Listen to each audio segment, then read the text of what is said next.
That's hardly what I call enabling the business. So, we use the business opportunity that I've just talked about and the funding that it attracted to innovate the way we deliver IT and to advance our SOA roadmap. And for this program, we targeted the development of reusable booking and client business capabilities. Now, this slide outlines some of the key innovations that have resulted from the wholesale effort.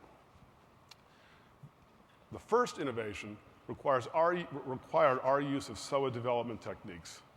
We've defined service development standards where we build our services in a loosely coupled service provider, service consumer model, where we're adopting a good separation of concerns. We did this by using the process server technology from IBM, where we expose back-end legacy system logic as IT services.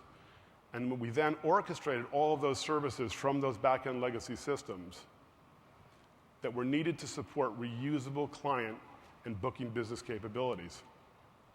At the same time, we use a SOA-style development team structure. And this picks up on some of the themes that we've heard earlier this morning, especially with Jamie's talk and Patty's talk about the fact that SOA development teams are typically virtual. And in our case, members of our Integration Competency Center, in fact, were deployed to work with the development teams of those back-end legacy systems to consistently expose the business logic as services from those legacy systems. And the business impacts here have actually been incredible.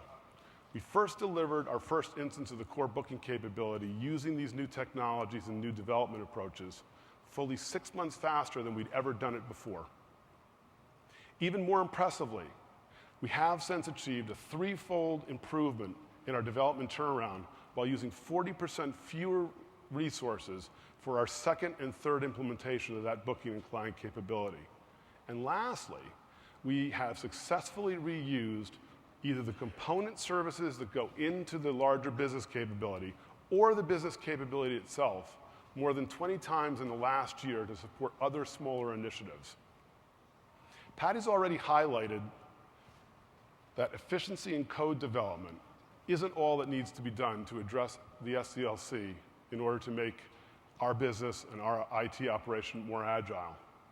We are now turning our attention to improving efficiencies on both the front end and on the back end of our SDLC. We're using some of the rational tool workflows that we've talked about this morning. We're beginning right now to automate the end-to-end workflow of our SDLC while capturing sign-offs at each and every gate. This standardizes the development methodology and improves requirements traceability. We're also cataloging and managing our test script artifacts to ensure reuse and to ensure that we maintain institutional memory. We're also automating our performance and quality testing services.